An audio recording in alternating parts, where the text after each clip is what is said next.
गुरु ब्रह्मा गुरु विष्णु गुरु महेश्वरा हे हृदय सिंहासने विजय जयकारा। जय जगन्नाथ, जय गुरुसन, जय पंचसखा।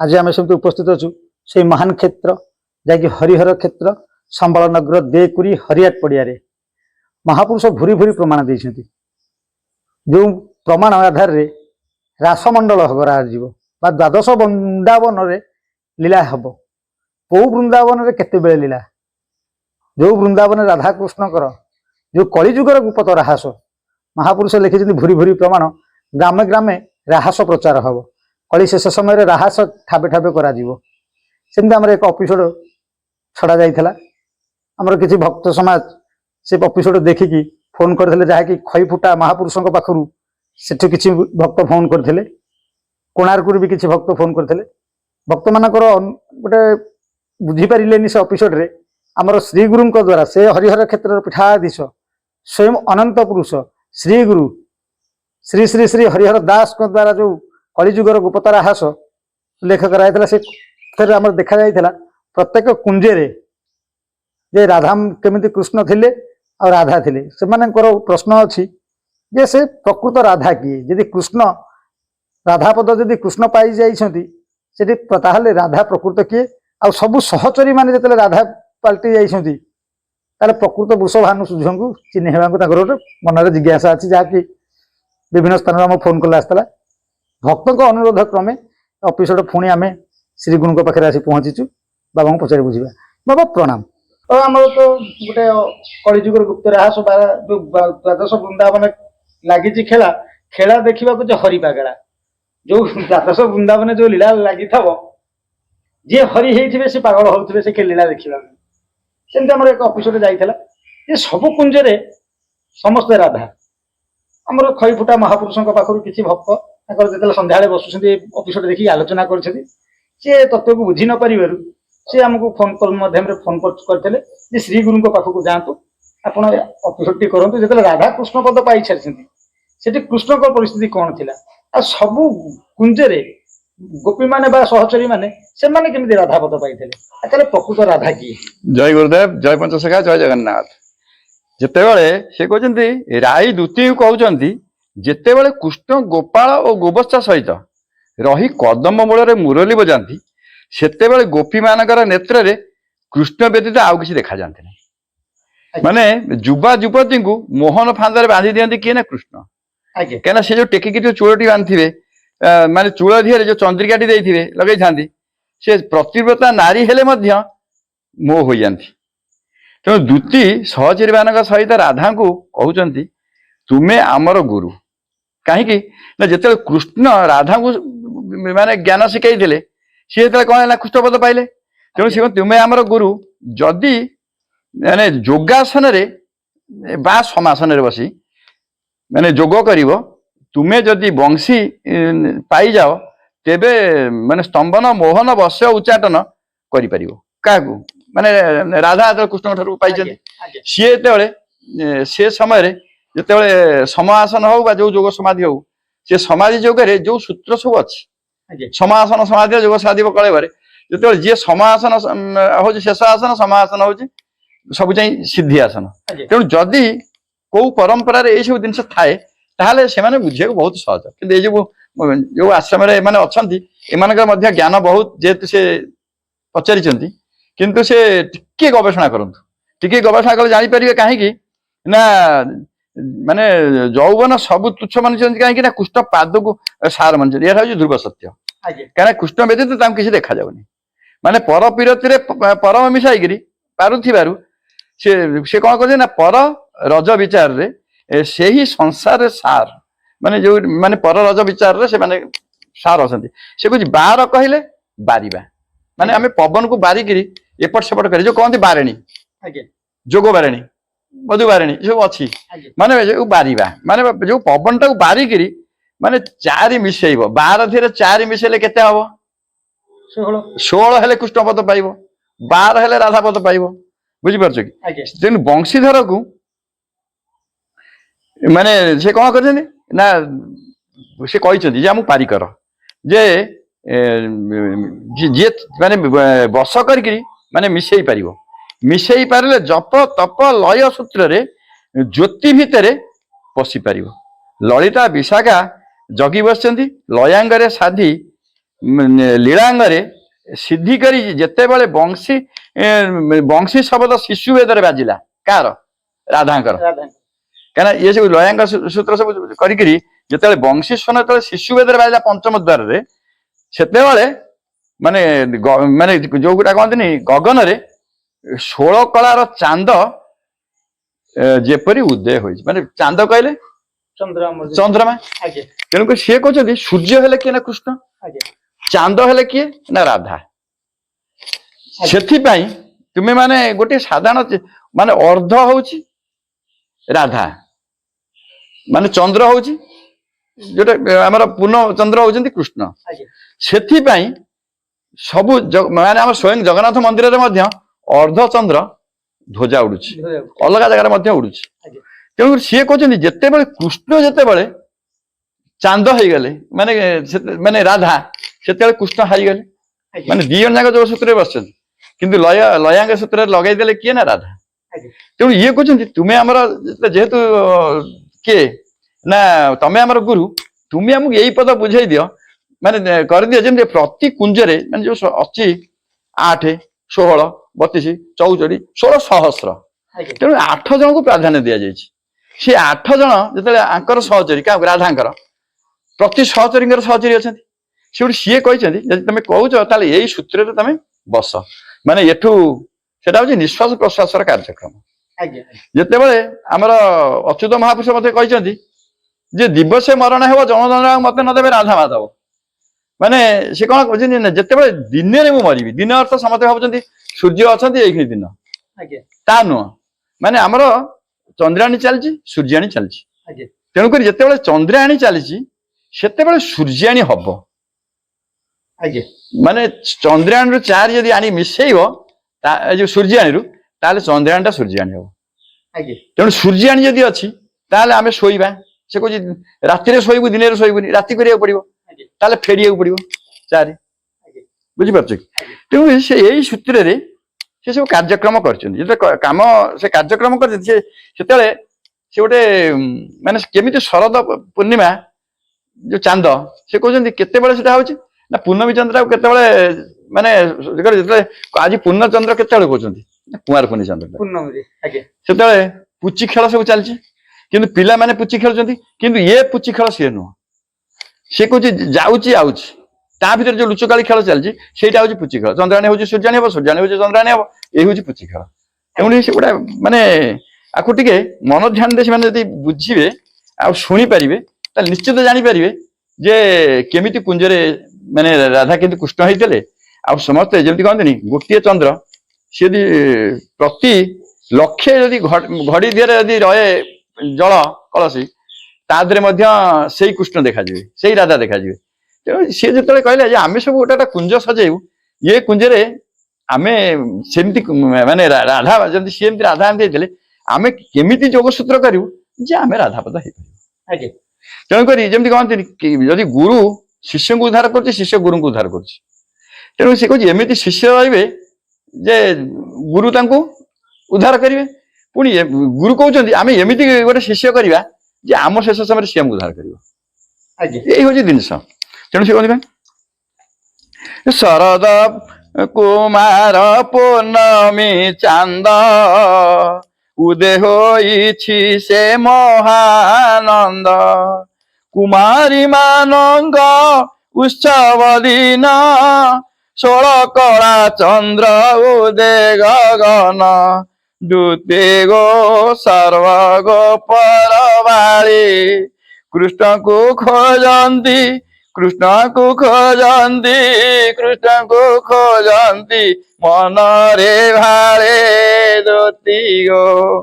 ଆରେ ସର୍ବଗୋପୀ ମାନେ ମେଳ ହୋଇନ, ଗଲେ ଶ୍ରୀ ରାଧା ପୋର କୋବନ, ବୋଲନ୍ତି ଆସ ଗୋ ପୁଚି ଖେଳିବା, ଚନ୍ଦ୍ରକୁ ଦେଖିନ ଦୁଃଖ ହାରିବା। ରାଧେ ଗୋ ବେଗ ହୋଇନ ଆସ, କୃଷ୍ଣ ନାହାନ୍ତି କି, କୃଷ୍ଣ ନାହାନ୍ତି କି, କୃଷ୍ଣ ନାହାନ୍ତି କି ତୁମରି ପାଶ। ରାଧେ ଗୋ ବେগে ହୋଇନ ଆସ, ରାଧେ ଗୋ। କାହିଁକିନା ସେତେବେଳେ କୃଷ୍ଣ ଥିଲେ ବୋଲି ତମେ କୃଷ୍ଣ ପଦ ପାଇଥିଲ, ବଂଶୀ ବଜାଉଥିଲ। ତେଣୁ ଏକ ଗୋପୀ ବୋଲେ ସଖୀଙ୍କୁ ଚାହିଁ, ନୁହେଁ 16 କଳା ଚନ୍ଦ୍ରମା ଦେଇ। ଏକ କଳା ଗୁପ୍ତ ଏହି ରଖିଛି, କୃଷ୍ଣ 16 କଳା କାହିଁ ଲୁଚିଛି।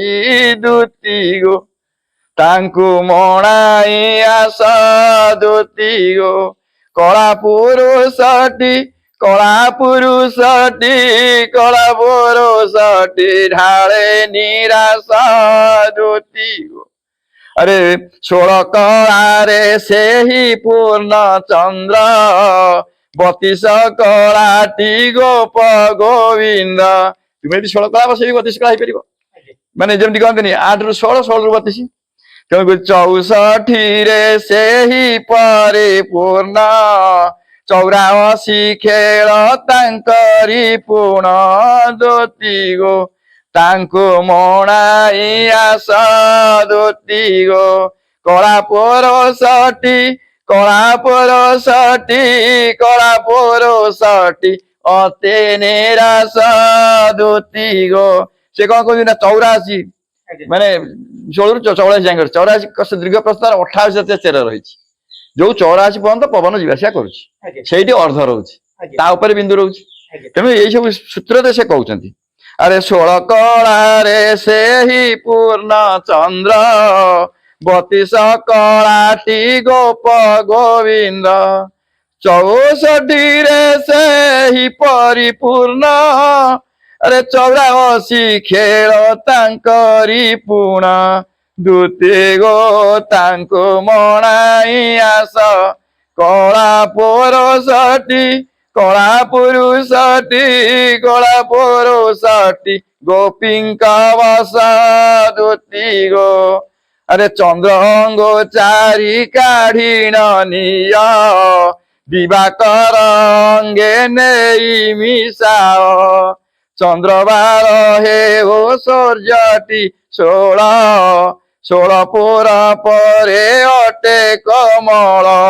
ଦୁତି ଗୋ ତାଙ୍କୁ ମଣାଇ ଆସ, ଦୁତି ଗୋ।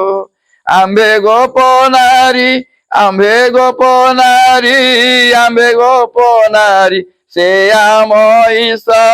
ଦୁତି ଗୋ ଆରେ କମଳ ନିଶ୍ଚୟ ଫୁଟିଲେ ସହି, ଘାରି ହେବ ଶୁଣ ତାଙ୍କର ଦେଇ। ଘର ଛାଡ଼ି ସହି କେଣେ ନ ଯିବ, ଭାବ ବିନୋଦିଆ କମଳ ଭାବ। ଦୁତି ଗୋ ତାଙ୍କୁ ମଣାଇ ଆସ, ଦୁତି ଗୋ। କଳା ପୁରୁଷଟି, କଳା ପୁରୁଷଟି, କଳା ପୁରୁଷଟି ହେଲେ ନିରାଶ। ଦୁତି ଗୋ କଳା ପୁରୁଷ ବେଢିଛି ବେଢାରେ, ସତ୍ୟ ଶାନ୍ତି ଦୟା କ୍ଷମା ପାଶରେ। ତାଙ୍କୁ ଜଗିଥାନ୍ତି କେତେ ଦୁଆରୀ, ଆଣିବ ତାହାଙ୍କୁ ସଖ୍ୟ କାହାରି। ରାଧେ ଗୋ ତୁମ୍ଭେ ତାଙ୍କୁ ଦେଖିଛ, ରାଧେ ଗୋ। ଜ୍ୟୋତି କଳା ଘେନି, ଜ୍ୟୋତି କଳା ଘେନି, ଜ୍ୟୋତି କଳା ଘେନି ଘୋଡାଇ ଅଛ। ରାଧେ ଗୋ ସେ କହନ୍ତି କେବଳ ରାଧେ ଜାଣିଛନ୍ତି। ଆରେ ଅର୍ଧ ଚନ୍ଦ୍ରମା ଯେ ତୁମ୍ଭେ ଗୋ ସହି, ବିନ୍ଦୁ ପ୍ରତିମା ଶ୍ରୀକୃଷ୍ଣ ବୋলাই।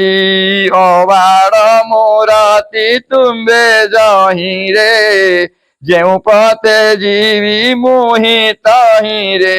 ରାଧେ ଗୋ ତୁମ୍ଭେ ସାକ୍ଷାତ ଦେଖ, ରାଧେ ଗୋ। ରାଧା କୁଚ ପରେ, ରାଧା କୁଚ ପରେ, ରାଧା କୁଚ ପରେ ନିତ୍ୟ ଗୋଲେ।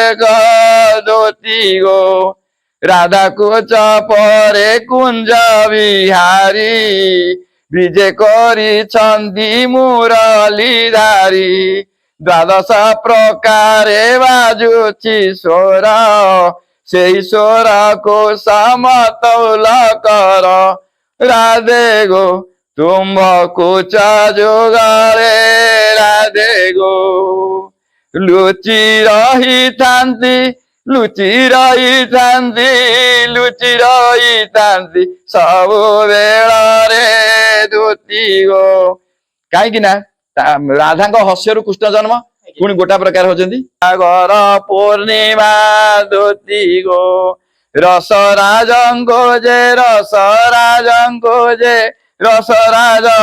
ଏ ନିଶେ ଉତ୍ତମା ଧୋତି ଗୋ ଉଜାଗର ପୂର୍ଣ୍ଣିମା ଧୋତି ଗୋ ସର୍ବନାରୀ ମାନେ ପଦ୍ମ କାନନ ଆଶିଷେ ବନ୍ଦେ ଶ୍ରୀକୃଷ୍ଣ ଚରଣ ହୁଳହୁଳି ମାନ ମୁଖରେ ଦେଇ ରେ ମୁଖରେ ତା ଧ୍ୱନି ସ୍ୱର୍ଗେ ଶୋଭେ ଧୋତି ଗୋ ଋଷି କନ୍ୟା ଏଥିଲେ ଧୋତି ଗୋ କର୍ପୂର କସ୍ତୁରୀ ଅଙ୍ଗେ ଲେପିଲେ ଧୋତି ଗୋ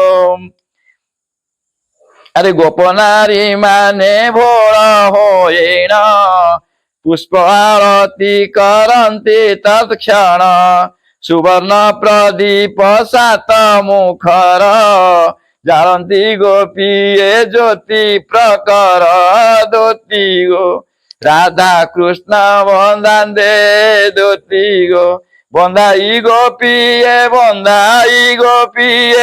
ବନ୍ଧାଇ ଗୋପୀଏ ଲଭନ୍ତି ଶାନ୍ତି ଧୋତି ଗୋ ରାଧା କୃଷ୍ଣ ବନ୍ଦାନ୍ତି ରାଧେ ଗୋ ଆରେ ଦ୍ୱାଦଶ ଗୋପାଳ ନାଚନ୍ତି ଧୀରେ ପଦ୍ମକାନନ ମଣି ମଣ୍ଡପରେ ହୁଳହୁଳି ହରି ବୋଲର ଗୋଳ ଶୁଣି ଭୟ ପାଉ ଅଛଇ କାଳ ଧୋତି ଗୋ ପୁଚି ଖେଳର ଲୀଳା ଧୋତି ଗୋ ସାକ୍ଷାତ ଦେଖିଣ ଅଚ୍ୟୁତ ଓଳା ଧୋତି ଗୋ ତେଣୁ ଅଚ୍ୟୁତାନନ୍ଦ ଏ ବିଦ୍ୟା ଜାଣିଥିଲେ ସିଏ ଯେତେବେଳେ ଜାଣିଲେ ତମେ ମାନେ ବିଦ୍ୟା ଜାଣିଛ ମାନେ 8 ଜଣ ଯେତେବେଳେ ପୁଣି ଗୋପୀ ହେଇଯାଇଛନ୍ତି ରାଧା ସେତେବେଳେ ତାଙ୍କ ସହଚରୀ ମାନେ ସବୁ ଅଛନ୍ତି ଯୋଉ 64 ପର୍ଯ୍ୟନ୍ତ ଗଲେ ପୁଣି ସେମାନେ ସବୁ କଣ କରିଛନ୍ତି ନା ନିଜ ନିଜ ଡ୍ରେସ କାଢି ପୁଣି ଯୋଉ ଜାଗା ଥିଲେ ସେଇ ଜାଗା ରହିଛନ୍ତି ପୁଣି ରାଧା କୃଷ୍ଣଙ୍କୁ ବସେଇଛନ୍ତି କାହିଁକି ନା ଯେହେତୁ କୃଷ୍ଣଙ୍କ ପାଇଁ ରାଧା ଏତେ ବାଟ ଗଲେ ରାଧାଙ୍କ ପାଇଁ ଗୋପୀ ମାନେ ଏତେ ବାଟ ଗଲେ ତେଣୁକରି ସିଏ ତାକୁ କଣ ପଛ କଥାକୁ ଭୁଲିଯିବ କି ଆଜି ସିନା ଯୋଉମାନେ ଅଛନ୍ତି ଯେ ଯଦି କିଏ କାହାକୁ ଗୋଟେ ବିଦ୍ୟା ଶିଖେଇଲା ସେ ତାକୁ ମାରିବା ପାଇଁ ପ୍ରସ୍ତୁତ କିନ୍ତୁ ଇଏ ତ ସେ ଜିନିଷ ନୁହଁ ନା ଇଏ ଶିକ୍ଷଣୀୟ ଜିନିଷ ଇଏ ହଉଛି ଗୁରୁ ପରମ୍ପରା ଜିନିଷ ତେଣୁ ଏ ଜିନିଷକୁ ସମସ୍ତେ ଅନୁଭବ କରିବା ଦରକାର ପୁଚି ଖେଳ ଲୀଳା କେମିତିଆ ଆଉ ଅର୍ଦ୍ଧ ଆଉ ଚନ୍ଦ୍ର ଅର୍ଦ୍ଧଚନ୍ଦ୍ର ସେଥିପାଇଁ ଆମର ଲାଗୁଛି କୋଉଥିରେ ନା ଧ୍ୱଜା ମାନଙ୍କରେ ଲାଗୁଛି ଆଉ ଅର୍ଦ୍ଧଚନ୍ଦ୍ର କେତେ ଜଣେ ମୃତ୍ୟୁ ହେଇଗଲା ପରେ ତାର ଯୋଉ ଗଙ୍ଗା କାର୍ଡ ଆସେ ଗଙ୍ଗା କାର୍ଡରେ ମଧ୍ୟ ଅର୍ଦ୍ଧଚନ୍ଦ୍ର ଆସୁଛି କାହିଁକି ଆସୁଛି ନା ସେତେବେଳେ କଳା କାର୍ଡ ଆସୁଛି ଏଇ ଯୋଉ ସୂତ୍ର ଯେତେବେଳେ କୃଷ୍ଣ ନାହାନ୍ତି ସେତେବେଳେ କଳା ହେଇଯାଉଛି ରାତି ବୁଝିପାରୁଛ ସେ ତା ଦେହରେ ଜୀବ ନାହିଁ ପବନ ନାହିଁ ତା ତ ସେ କଣ ହଉଛି ମାନେ ସରିଯାଉଛି ନା ତାର ପବନ ନାହିଁ ତେଣୁ ପବନ ନାହିଁ ମାନେ ମୃତ ସାଙ୍ଗେ ସମାନ ବୁଝିପାରୁଛ ତେଣୁକରି ଇଏ ହଉଛି ସେଇଭଳିଆ ଲୀଳା ଆକୁ ସମସ୍ତେ ମିଶି ବୁଝି ଯଦି ତା ଭିତରକୁ ସବୁ ଗମିବେ ତାହେଲେ ଏଇ ଯୋଉ ଦ୍ୱନ୍ଦ୍ୱ ଆଉ ରହିବ ନାହିଁ ଆମର ଶ୍ରୀ ମହାପ୍ରଭୁ ଜଗନ୍ନାଥ ଯୋଉ ବସିଛନ୍ତି ଯେତେବେଳେ ରତ୍ନ ସିଂହାସନରେ ପ୍ରଭୁ ରାଇ ଦାମୋଦର ବେଶ ହୁଅନ୍ତି ସେ ରାଇ ଦାମୋଦର ବେଶରେ ବି ମହାପ୍ରଭୁଙ୍କ ଜଗନ୍ନାଥଙ୍କର ଚନ୍ଦ୍ର ଆଉ ଅର୍ଦ୍ଧଚନ୍ଦ୍ରରେ ଚନ୍ଦ୍ର ଧାରଣ କରନ୍ତି ଯାହାକି ତାଙ୍କ ମସ୍ତକରେ ଯାହା ଧାରଣ କରନ୍ତି ପତିତ ପାବନ ବାହାରେ ବି ସେଇ ବାସ୍ ତେଣୁକରି ସିଏ କହିଛନ୍ତି ଯେତେବେଳେ ମାନେ ଇଏ ବଂଶୀସ୍ୱନ ଶୁଭୁଥିବ ଯେତେବେଳେ ତୁମେ ବୃନ୍ଦାବନ ସବୁବେଳେ ଥିବ ମୁଁ ତମକୁ ଛାଡି କେତେବେଳେ କୁଆଡେ ଯିବି ନାହିଁ ତେଣୁକରି ଯେତେବେଳେ ସିଏ ତାଙ୍କର ଯୁଗ ଅନୁସାରେ ଯେତେବେଳେ ଲୀଳାଟା ଚେଞ୍ଜ ହେଲେ ମଧ୍ୟ କିନ୍ତୁ ସିଏ ପରସ୍ପର ସମସ୍ତଙ୍କୁ ଚିହ୍ନୁଛନ୍ତି ବୁଝିପାରୁଛ ୟାଙ୍କର ଯେମିତି ଭେଷ ତାଙ୍କର ସେମିତି ଭେଷ ସେଇ ଜଗନ୍ନାଥ ସେ ବି କୃଷ୍ଣ। ତେଣୁ ସେ କହନ୍ତି ମୁଁ କୋଉଠି ଫେଲ ମାରିନି। ତେଣୁକରି ମୁଁ ଏଇଖିଣି ବର୍ତ୍ତମାନ ଏଇ କଳାରେ ଅଛି, କିନ୍ତୁ ପୁଣି ସମୟ ଆସିବ ପୁଣି ମଧ୍ୟ ମୁଁ କୃଷ୍ଣ ହେଇପାରିବି। ଆଉ ଏଇଥିରେ ମଧ୍ୟ ମୋର ସବୁ ଭେଷ ହବ, ବିଭିନ୍ନ ପ୍ରକାର ଭେଷ, ଖାଲି ରାଇ ଦାମୋଦର ଭେଷ ନୁହଁ। ତେଣୁ ସବୁ ପ୍ରକାର ରୂପ ସବୁ ପ୍ରକାର ଭେଷ ସେ ଦେଖଉଛନ୍ତି ଭକ୍ତମାନଙ୍କୁ। ତେଣୁ ଭକ୍ତମାନେ ଆମେ ଟିକେ ବୁଝିବା ଦରକାର, ଆମେ ଟିକେ ତା ଭିତରକୁ ଯିବା ଦରକାର। ଆଉ ଟିକେ ଏଇଟା ହଉଛି ଟିକେ ଗୁରୁଘର ବହନ କଥା ପାଠ। ତେଣୁକରି ସେ ଯୋଉମାନେ ସବୁ ବସିଛନ୍ତି ସେ ସବୁ ଜାଣିଛନ୍ତି, କିନ୍ତୁ ଟିକେ ତାକୁ ଭିତରକୁ ନେଇନଥିଲେ ବୋଲିକି ବୁଝିପାରୁନଥିଲେ। ୟାକୁ ଭିତରକୁ ନେଇଗଲା ପରେ ସେ ସବୁ ବୁଝିଯିବେ, କିଛି ଅସୁବିଧା ନାହିଁ। ମହାପୁରୁଷ ଆମର ଅଚ୍ୟୁତ ଏମିତି ଲେଖିଲେ, ରାଧାକୃଷ୍ଣ ଆମେ ଦୁହେଁ ଭାଇ ଭଉଣୀ, କଳି ଯୁଗେ ଆମେ ଗୁପତ ପୁଣି। ଯୋଉ ରାଧାକୃଷ୍ଣଙ୍କୁ ସେ ଭାଇ ଭଉଣୀ କରିଛନ୍ତି ଗୁରୁବାଦ ତତ୍ତ୍ୱରେ, ଆଜି ଯୋଉମାନେ ଗୁରୁବାଦ ତତ୍ତ୍ୱକୁ ନେଇକି ଯୋଉ ନିନ୍ଦା କରୁଛନ୍ତି, ଯେ ଯୋଉ ସ୍ୱାମୀ ଯାହାକୁ ଗୁରୁ କରିଛି ତା ସ୍ତ୍ରୀ କରିପାରିବନି, ଯାହା ଭଉଣୀ ଗୁରୁ କରିଛି ତା ଭାଇ କରିପାରିବନି, ଇଏ କେତେ ଦୂର ସଠିକ? ନାଇଁ ନାଇଁ, ତେଣୁ ଏଇଟା ହଉଛି ଭୁଲ ଜିନିଷ। କାହିଁକି ନା ସେ ବଂଶ ପରମ୍ପରା ଅଛି। ରଜାଙ୍କର ମଧ୍ୟ ଗୁରୁ ପରମ୍ପରା ଅଛି, ସାଧୁଙ୍କର ମଧ୍ୟ ଗୁରୁ ପରମ୍ପରା ଅଛି, ଆଉ ରାକ୍ଷସ ମାନଙ୍କର ମଧ୍ୟ ଗୁରୁ ପରମ୍ପରା ଅଛି। ତେଣୁ ତାକୁ ସବୁ ଅନୁଭବ କରନ୍ତୁ। ତେଣୁକରି ସେଇଥିରୁ ଜାଣିପାରିବେ ଯେ ଯଦି ଗୋଟିଏ ଘରେ ଯଦି 10 ଜଣ କୁଟୁମ୍ବ ପରିବାର ଅଛନ୍ତି, ଯଦି 10ଟି ଯଦି ଗୁରୁ ଆସିବେ, ସେ 10ଟି ଗୁରୁକୁ କଣ ସେଠି କଣ କେମିତି କଣ ତାକୁ ସମ୍ମାନିତ କରିବେ? ତେଣୁ ସେ କହୁଛି ଯଦି ଏକ ଭାଇ ଭାବୁ ତାହେଲେ ସଂସାର ତରିବ। ତେଣୁକରି କିଏ କୋଉ ପରିବା, ମାନେ ଗୋଟା ପରିବାର ଭିତରେ ଯଦି ଜଣେ ଅଛି, ଜଣକୁ ବିଭିନ୍ନ ପ୍ରକାର ଡାକ ଆସୁଛି, ସେ ଓ କରୁଛି ନା ନାଇଁ? କି ଜେଜେ ଡାକିଲାଣି ସେ ଓ କରୁଛି, କି ବାବା ଡାକିଲାଣି ସେ ଓ କରୁଛି। କାହିଁକି ନା ସେ ଜାଣିପାରୁଛି।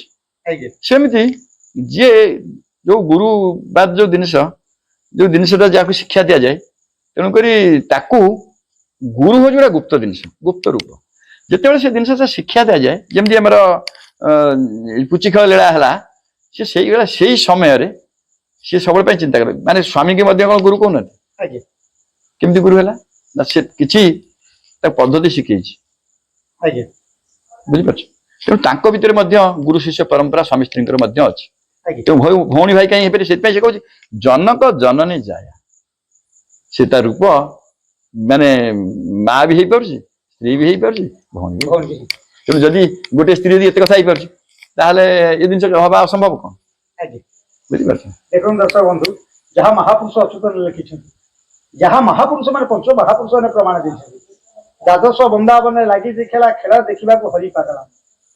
ଆମର ବୃନ୍ଦାବନ ଅଛି ଯାହାକି ମଥୁରାରେ, ଯାହାକି ଆମର ନେମାଳକୁ ବି ଗୁପ୍ତ ବୃନ୍ଦାବନ କୁହାଯାଏ। ମାନେ ଗୋଟେ ବୃନ୍ଦାବନ ଦେଖି ପାଗଳ ହବା ଉଚିତ ନୁହଁ। ଆଗେ ଦ୍ୱାଦଶ ବୃନ୍ଦାବନ ଉପରେ ସମସ୍ତଙ୍କର ଲୀଳା ଚାଲିଛି, ସମସ୍ତେ ଲୀଳା କରୁଛନ୍ତି। ତେଣୁକି ତା ଯଦି ସମସ୍ତଙ୍କ ଲୀଳା କରୁଛନ୍ତି, ସେ କୋଉ ବିଦ୍ୟା ଶିଖିଛନ୍ତି ଯେ ଲୀଳା କରୁଛନ୍ତି? ତେଣୁ ତାକୁ ଟିକେ ଅନୁସନ୍ଧାନ କରନ୍ତୁ। ଏଇଟା ହଉଛି ଗୁରୁତତ୍ତ୍ୱ ଜିନିଷ। ସେମାନେ ମଧ୍ୟ ଗୁରୁ କରିଛନ୍ତି, ଯେଉଁମାନେ ପ୍ରଶ୍ନ ପଚାରିଛନ୍ତି ସେମାନେ ମଧ୍ୟ ସେ ଯାକେ ଯାଇଛନ୍ତି। ଆଉ ଟିକେ ଯୋଉ ପରମ୍ପରାଟାକୁ ଟିକେ ପଛରେ ପକେଇ ଦଉଛନ୍ତି, ତାକୁ ଆଉ ଟିକେ ନିବିଡ଼ କରି ଧରନ୍ତୁ, ଜାବୁଡିକିରି ତା ଭିତରେ ପଶନ୍ତୁ। ନିଶ୍ଚିତ ସବୁ ମାନେ ସୁରୁଖୁରୁରେ ସବୁ ବୁଝି ହେଇଯିବ। ଆଉ ଏ ତ ଯେମିତି କହନ୍ତି ଚାଲେ ମାଧ୍ୟମଟା ଗୋଟେ ଖୋଲିକିରି ଏତେ କହିହବନି, ଖାଲି ଟିକେ ସେଇ ଜାଗାରେ ଆମେ ବ୍ରେକ୍ କରିଦଉଛୁ। ଦେଖନ୍ତୁ, ଆପଣ ହିଁ ଦ୍ୱାଦଶ ବୃନ୍ଦାବନ ଖୋଜନ୍ତୁ, ଯୋଉ ବୃନ୍ଦାବନରେ ସେ ରାଧାକୃଷ୍ଣଙ୍କର ସେଇ ଯୋଉ ଅମୀୟ ରସ ବା ରାହାସ ବା କଳିଯୁଗର ଗୁପ୍ତ ରାହାସ ଚାଲିଛି, ଆପଣ ମାନେ ଖୋଜି ସେ କ୍ଷେତ୍ର ବା ସେ ବୃନ୍ଦାବନ କେଉଁଠି ଆପଣ ପାଇଲେ, ଆପଣ ନିଜେ କରିବା ସହ ସପରିବାର କରିପାରିବେ, ବା ଆମେ ନିଜେ କରିବା ସହ ଅନ୍ୟମାନଙ୍କୁ ବି ତାରିପାରିବା। ଆମେ ଏତିକି କହି ଆମର ମନ୍ତ୍ର ରହୁଛୁ। ଜୟ ଜଗନ୍ନାଥ। ଖାଲି ଗୁରୁଙ୍କର କୃପା ବର୍ଷା ଦରକାର। ଯଦି ଗୁରୁଙ୍କର କୃପା ବର୍ଷା ହେଇଯାଇଛି, ପଞ୍ଚଶମାନଙ୍କର କୃପା ବର୍ଷା ହେଇଯାଇଛି, ଜଗନ୍ନାଥଙ୍କର କୃପା ବର୍ଷା ହେଇଯାଇଛି, ନିଶ୍ଚିତ ଏସବୁ ସବୁ ସହଜ। ଆଉ ସେଇଟା ଯେତେବେଳେ ଟିକେ ଆମର ସରୁଆ ମନ ହେଇଯିବ, ଆମେ ନିଶ୍ଚିତ ପଳେଇ ପାରିବା ତା ଭିତରକୁ। ଯଦି ମୋଟା ମନ ହେଇଯିବ ତାହେଲେ ପଶିପାରିବା ନାହିଁ। ତେଣୁ ସମସ୍ତେ ସେ ଗୁରୁବାରରେ ରୁହନ୍ତୁ, ଆଉ ଗୁରୁଙ୍କର ସେବା କରନ୍ତୁ। ଗୁରୁଙ୍କର ଆଶୀର୍ବାଦ ବର୍ଷାରେ ବସିଯିବ, ସବୁ ବୁଝି ହେଇଯିବ। ଜୟ ଗୁରୁଦେବ, ଜୟ ପଞ୍ଚଶଖା, ଜୟ ଜଗନ୍ନାଥ।